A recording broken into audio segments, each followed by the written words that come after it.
Support for Carolina Business Review provided by Grant Thornton. Operating in more than 100 countries, our tax, audit, and advisory professionals specialize in helping companies unlock their growth potential. Blue Cross and Blue Shield of South Carolina, where healthcare is changing for the better. Find out how at ahealthysc.tv. And by Sunoco, a global manufacturer of consumer and industrial packaging products and provider of packaging services, with more than 300 operations in 35 countries. Transportation and the policy surrounding this very critical part of our region's infrastructure has again bubbled up to be one of the most overtly debated issues of the day, and appropriately so. From the secular changes in the Carolinas' busiest airport to an additional $500 million for roads in South Carolina, to the new funding formula from North Carolina's freshman governor for the Tar Heel State.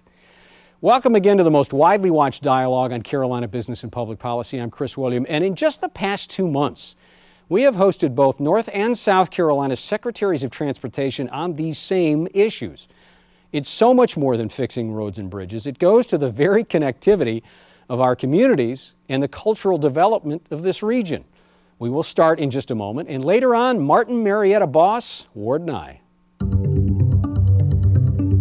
Major funding also by Novant Health, bringing you world-class technology, clinicians, and care when and where you need it. The Duke Endowment, a private foundation enriching communities in the Carolinas through higher education, healthcare, rural churches, and children's services. And by Blue Cross and Blue Shield of North Carolina. Who's responsible for rising healthcare costs? Join us and many others in a candid discussion at letstalkcost.com. This edition of Carolina Business Review was recorded July 12, 2013. On this week's program, Deepal Eliatamby of Alliance Consulting Engineers, Bob Morgan of the Charlotte Chamber of Commerce, and special guest Howard Nye, President and CEO of Martin Marietta Materials. Now, Chris William. Oh, welcome to our program. Gentlemen, welcome back to the program. Good to have you both here. Good to be here. Good to be back. You know, Bob, let me start with this. We talk about transportation. Let me go back and say something. You know, we go through these ebbs and flows of policy priorities. You know, it's education. No, it's economic development. No, we got to make sure K through 12 gets fixed well. And now we've had, for several months, and I would say since the end of 2012, we've really been talking about transportation and infrastructure. Why is it become as hot as it has become?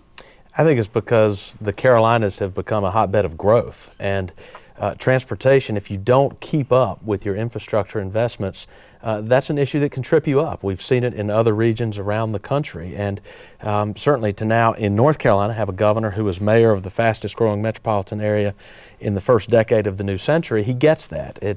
He has a legacy as mayor of funding and investing in transit. Now the state of North Carolina has moved to the new mobility fund, which replaces the equity formula. It places a much greater variable on congestion, which is the big issue in the urban areas that are the economic engines of the state. And I know it's not specific to the transportation idea that Governor McCrory's put out there, but as you well know, the New York Times came out with this idea that, you know, what's happened in North Carolina. The Virginia pilot a month ago also took a similar point of view with North Carolina, that the Republicans are hollowing out some of the things that made North Carolina so popular for so long. Don't worry, DePaul, I'm going to give you a chance to defend the Palmetto State here in a second.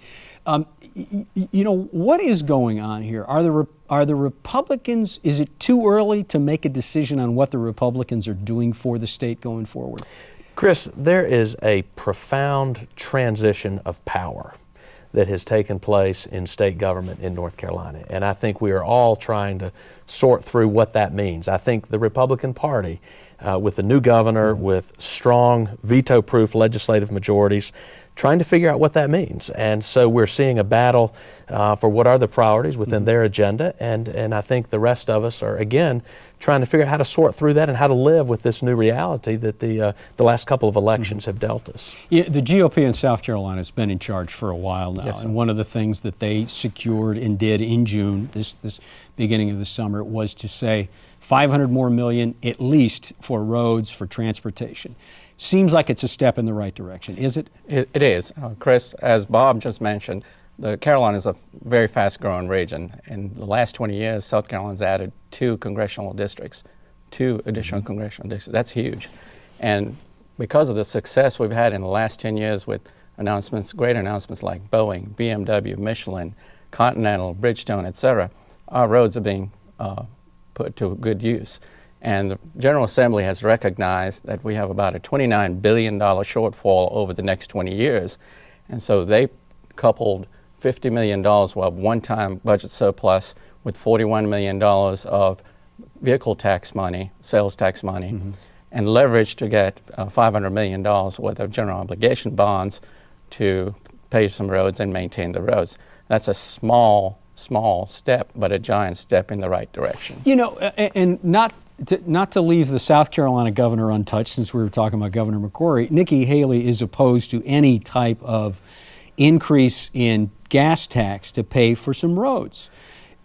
That seems counterintuitive to what should be going on down there. Why is she stands such an opposition to this? The governor is the biggest champion about economic development and creating jobs in the state. She has been wonderful, and she has now created almost 40,000 jobs in the 2.5 years that she's been in office, almost, I think, $10 billion in capital investment. She recognizes the importance of transportation infrastructure in creating new jobs, setting the table for new companies, also for the existing companies of getting product in, raw materials in, finished product out, and the people in and out.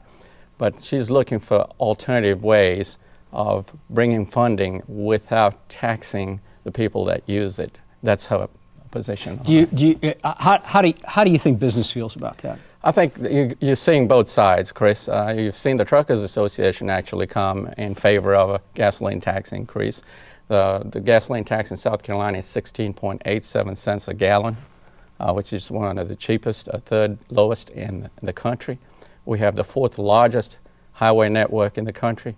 For a small state of 4.5 million people, we're 24th, I think, in population, 40th in landmass size. We have the 4th largest highway network, but the 3rd lowest gasoline tax. So there needs to be some soul searching done as to how we're going to fund our transportation network. You know, we had, as I mentioned at the top of the program, we had both Secretaries of Transportation on this program within the last 60 days, St. Ange from South Carolina and Secretary Tata from North Carolina, and asked them both this question, and Bob, I'm going to ask you this question, and it goes to a gas tax or a consumption tax. So what is a sustainable model for revenue for transportation? Since cars are becoming more efficient, people are driving less, hopefully, and going more toward a mass transit or a more efficient highway system. How do we need to be funding this differently or looking at that? Well, the gas tax is not the dependable source that it used to be, and the political opposition to raising the gas tax is formidable. The regions around the country, the regions around the world that are getting it done are using user fees, tolls.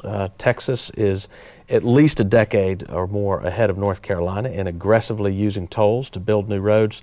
Public-private partnerships. The rest of the developing world has been much more aggressive in bringing public sector and private sector dollars to the table to build transportation infrastructure. We've long looked with envy south to South Carolina in York County, Pennies for Progress, a statewide infrastructure bank, a local sales tax.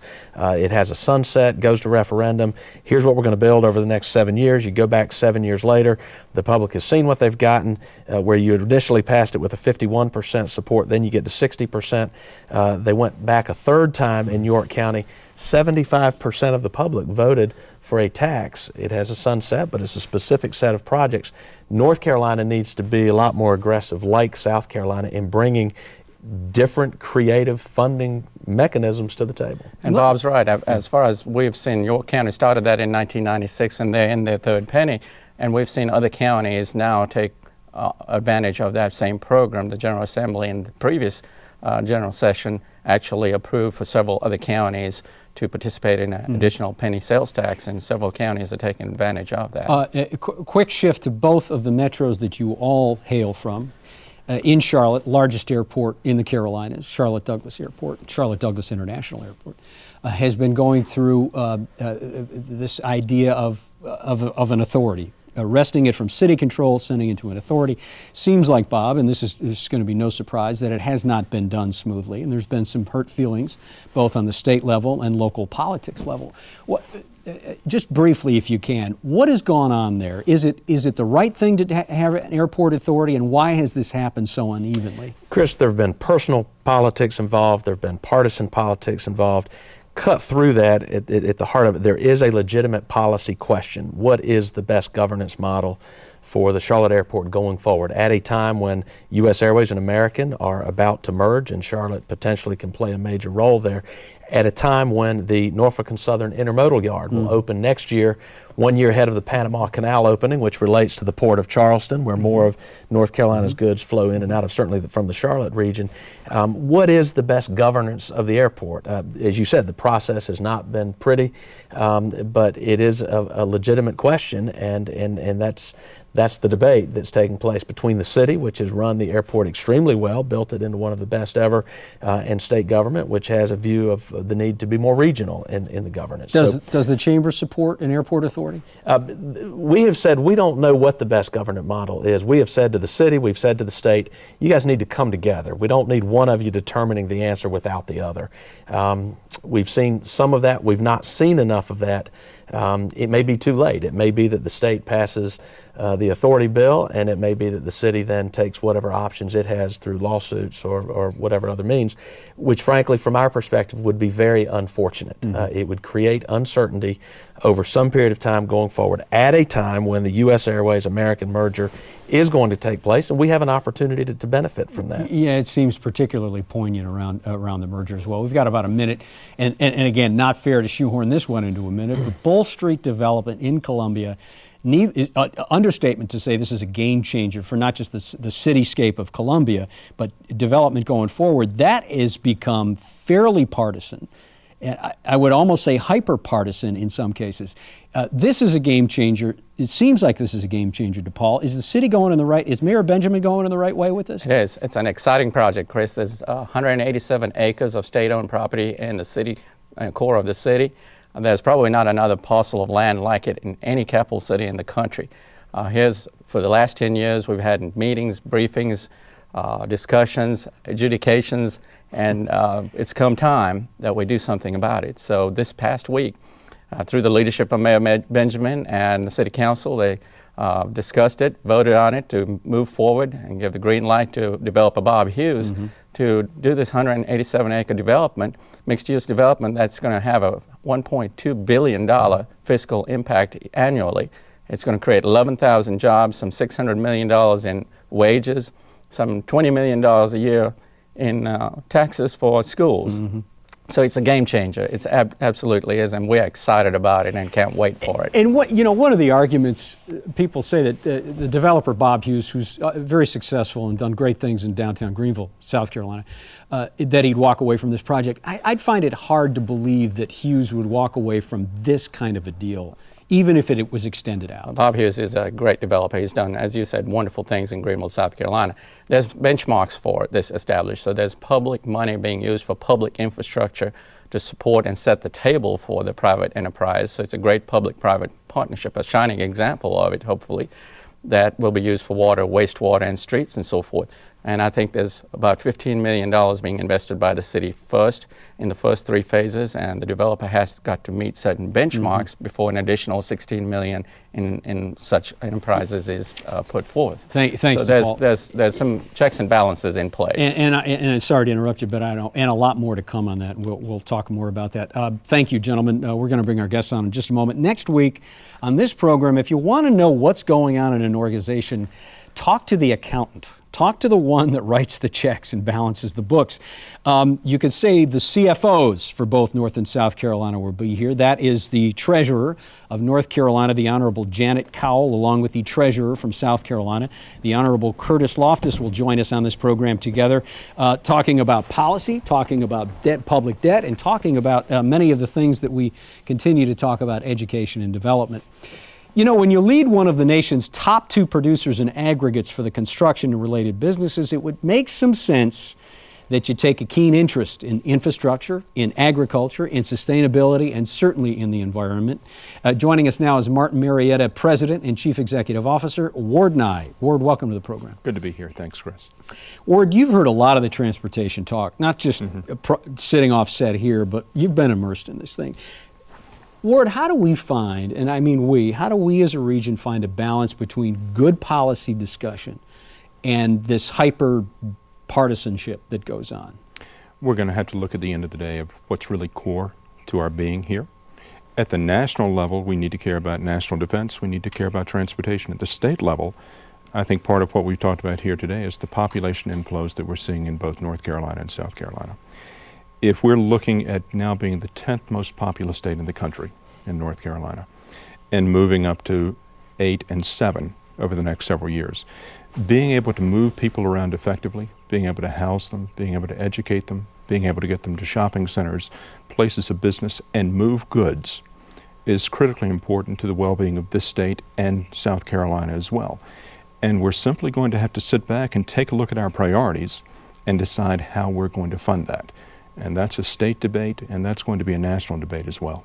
How do you cut through the acute emotions around that kind of debate? I mean, you seem calm and level-headed about this, and I would agree with that. But how do you get that tone of a dialogue out there? I think you have to sit back and take a look at what reality is. It's odd on the federal level. We're looking at a gas tax today that's 18 cents per gallon. It's been at that level since for 20 years, basically, since Bill Clinton's first term in office.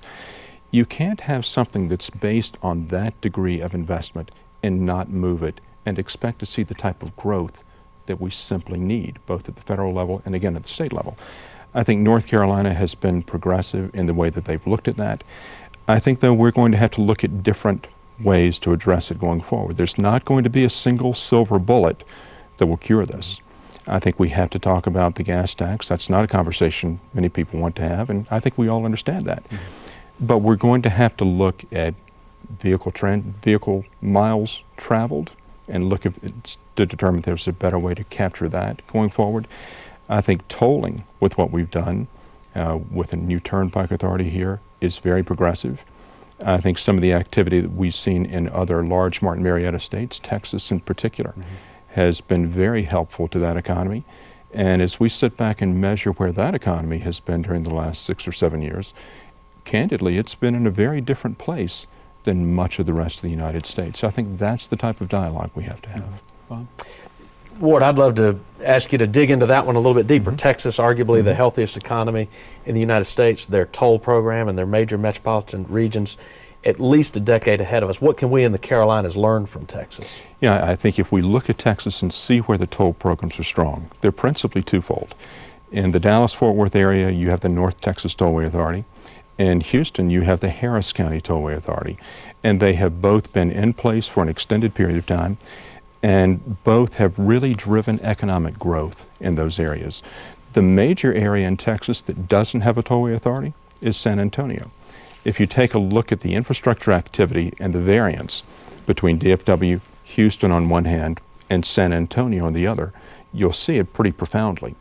At the same time, if you take a look at a place like San Antonio, that's been helped considerably by energy activity. That's not something that we have here in North Carolina that's driving the economy there the way that it is.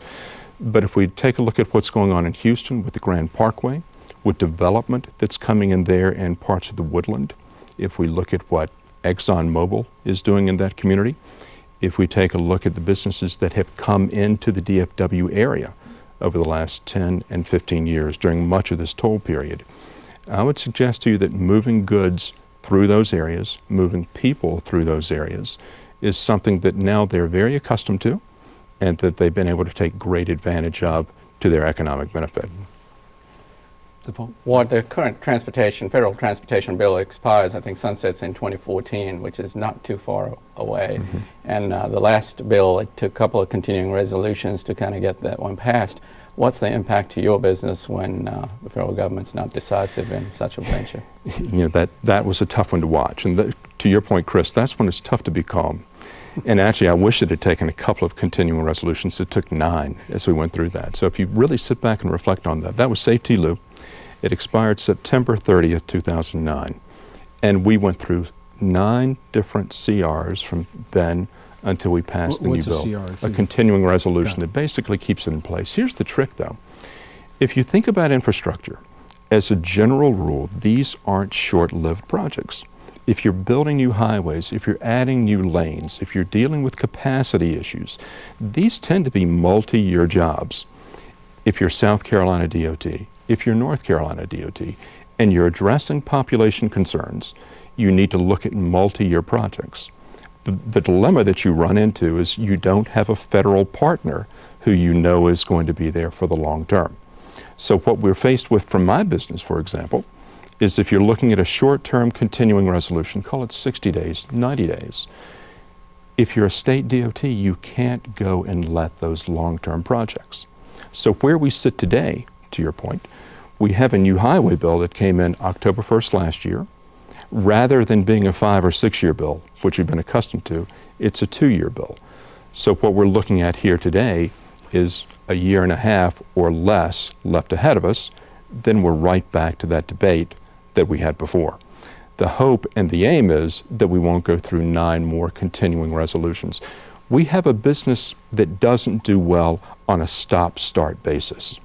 And having that number of continuing resolutions never lets you run. We do really well when we can hit our stride.